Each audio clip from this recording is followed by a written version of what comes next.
with Mario Lopez. What's up, y'all? Mario Lopez joining me on Zoom. Actor, podcaster, author, my man Brian Baumgartner. Welcome back, Brian. How you doing? What's up, Mario? I am amazing. How are you? I'm well, thank you, my friend. Last time we saw each other, we were cooking some chili on my show. We were. I saw you in action. Congratulations on the new book. Seriously good chili cookbook. 177 of the best recipes in the world. I did not know it was possible to have that many different recipes. Which I had to put the research in for the book. Well, let me say that first of all, I didn't either initially. I mean, I thought, what do you mean recipes? It's how hot and spicy is it, right? Yeah. But they said they wanted 100, and I was like, this is gonna be tough, like 100 different recipes. And then we started doing research and found, there's green chili, chili verde. One of the favorite I judged at the World Championship chili cook-off last year. My favorite was a thing I never even thought it was chili, but it was a smoked chicken, white bean chili, delicious, spicy, still tasted like chili, but just a totally different flavor profile. It was awesome.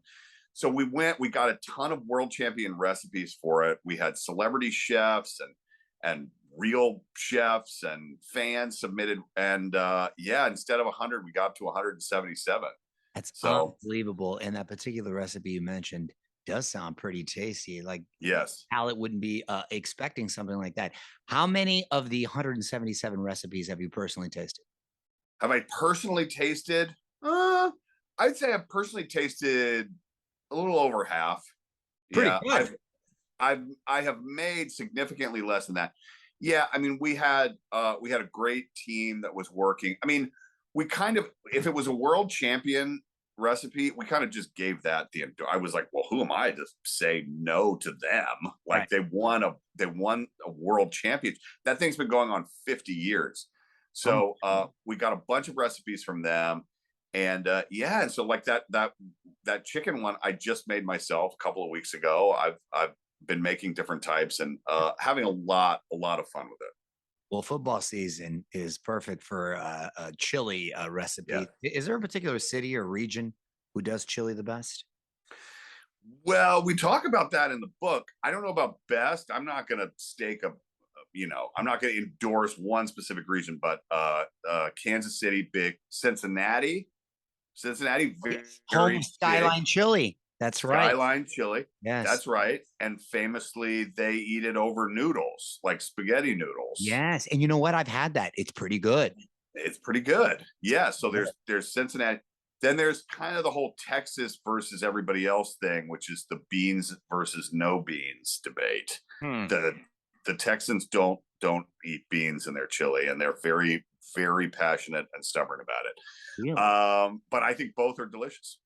Yeah. I don't think I discriminate when it comes to chili either. Were you filming the famous chili scene in The Office with already a passion for chili? And I know this answer, but how many takes did you need to capture that scene? One take, Mario. That's my guy. No, that's all I ever need. That's all I ever need. Regardless of chili. Regardless of chili. And two, no. I mean, I'm from the South, right? So grew up going to the University of Georgia. I was kind of reminded of this, actually. University of Georgia football games. There's another kind of classic. I don't know if you've ever been in Atlanta. There's one in Atlanta and Athens called Varsity. And their big thing is chili dogs. It's like an old, kind of classic burger place. Love me a chili dog. The Varsity. Yeah. Incredible. Yeah. The Varsity in Atlanta. So I had that, but no, I mean, I would eat it in football season or whatever, but no, I made it after the episode. It was a few years even, and it was football season. I thought, well, I'm going to make some chili. And then I just really took a picture of it because I thought it was funny. And I was like, well, maybe somebody will think this is funny. And people just lost their minds. I mean, they were like for them, it was like an impossibility that I would actually be making chili again. And that it's Kevin, but it's not. And why? It was like this crazy thing. So then I started playing around with it, started making more. I do cook, Mario. I am I've witnessed somewhat of personally. a chef myself, and that's right, you have. So yeah, I've been having a lot of fun with it. Good for you, man. It is a lot of fun. You also got a podcast, Off the Beat. Who you been Yeah, talking to on there recently? I'll tell you what, I it's crazy. I mean, and I've had Rainn Wilson and Carell and a bunch of folks on it from The Office and otherwise. These last three that we've recorded, one just came out yesterday. Um, they might be some of my favorites. Busy Phillips, her story was so interesting, and in a way, the show she was on, Freaks and Geeks, kind of it was Paul Feig and Judd Apatow kind of launched Judd and Paul Feig, who worked on The Office with me. Kevin Pollak, who I didn't realize, like, he's a legend in stand-up. I mean, we think of him as like The Usual Suspects and A Few Good Men and now all these movies now, but it was him and Dana Carvey and Robin Williams who were like the gods of stand-up in San Francisco. I didn't know that about Kevin Pollak. He's a good actor.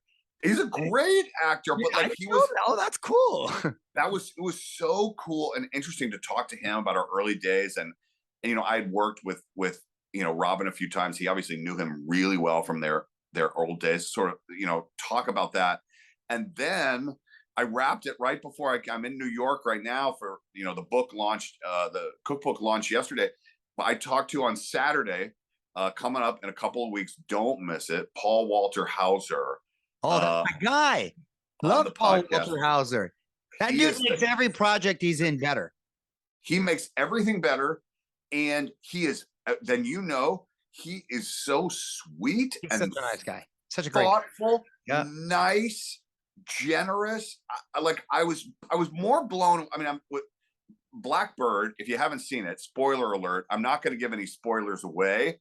But you, Mario, or anybody else, Blackbird is absolutely fantastic, and he gives an amazing performance. Whip it on. I mean, I'm not the publicist for that show, Mario, but it's like Hulu. Well, because you were passionate about the suggestion, so you got me hooked. I forget now. I'll look it up. I forget now. It's HBO or Hulu or something like something streaming.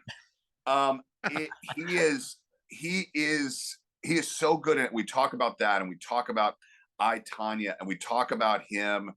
He came to Los Angeles, and I'm just like totally talking about Paul Walter Hauser, but he came to Los Angeles and he, had some success early on, and then he tells me the story of he took this girl out on a date, and they went out for sushi, and they went to a movies, and at the end of it, the girl said, what are you doing next week or whatever? And he says, I'll be gone. And she's like, what do you mean? And he said, I have no money left. I have to move home. I'm moving back to Michigan. And as he tells the story, she says to him, well, why did you just spend all this money, like taking me out for sushi and to go to the movies or whatever? And he was like, I wanted to go out with a bang. And I was like, wait, what? And so he left for 14 months, went back to Michigan, then came back, and then things really started picking up for him. And I won't give away any more of the story, but the story he tells about that night where he goes home on the podcast, unbelievable, worth a listen. Even if you have to endure me, he was great. So it was like this weird thing where I've been so happy doing this podcast. I've been so happy talking to these people about the moments that helped sort of shape them and change the trajectory of your career. I need to have you on because I really want to talk about your shift in a lot of ways. And then these last three have just like completely blown me away again. So anyway, I'm having a lot of fun with it. That's Thank awesome. You for asking. And yeah. I'd be honored to be in that group of company right there, man. That's very cool. Yeah. Something I didn't know about you, Brian. You're a golfer, and I hear a pretty good one. I like the game. This is what I say, Mario. If you're a golfer, like you go out on the weekends or whatever, I'm gonna kick your ass. I mean, there's just kind of no question about that. So like, yeah, in that way, I'm gonna take you down. Now, unfortunately for me, I do these like golf tournaments with people who are professional athletes who have now retired and all they do is play golf 36 holes a day every day. That has become their career. So one, they're professional athletes, and two, all they do is play all the time. So then I don't look so good when I'm playing in those things because I'm competing with these guys who are like, amazing. But I love the game. It's the time, and I think everybody needs this. So it's not about golf, but it's about everybody needs a thing that they do. I think it has to be activity based, but a thing that they do that makes everything else go away for them and just be with themselves, not thinking about, work or, business or personal finance or like, your relationships or like anything else. It is my, and it takes 4 hours as opposed to an hour, but it's my therapy. Like it really is. I go there and, the question will come up afterward, like, oh, what you and John talk about? It's like, I don't know, golf. I was trying to hit the ball in the hole, and that's all I thought about for 4 hours. So for me, that's truly at this point why I love it. I agree with you that you need something to disconnect and really that. Good for you, man. Well, throwing it out there. Coincidentally, I happen to have a golf tournament, which is a lot of fun here at Lakeside. Okay. And it's a big party. A lot of tequila flowing and stuff. So I'm inviting you early for next year. Ironically, I don't play, but I'm hell of a host. I didn't think you played. I don't play, but it's all for a good cause. It benefits St. Joe's Hospital and the new children's center that they're building there, and all my kids are born there and stuff. But I like it. And the only reason I don't play, aside from being very busy with a lot of different stuff, is like you said, it takes 4 hours. I haven't had a free 4 hours in 20 years. I don't know when I had 44 hours. So I'm a little too hyper. Yeah. Later on, when I've always said my body starts breaking down and it's decrepit, then I'll start playing golf. Yeah. On the regular. Right. I hear you. But it is a good time. Getting out there, just whacking it. And I like drinking and smoking and hanging out. We're doing that. So you should come this next year, Brian. It'll be a lot of fun. Absolutely. You know how to get a hold of me. Okay, sounds good, my man. And listen, pick up the Seriously Good Chili Cookbook wherever you get books. Brian, thanks so much for hanging out. Congrats on everything. Thanks so much, dude. As always, my pleasure. All right, brother. I'll see you. All right. Cheers. On with Mario Lopez.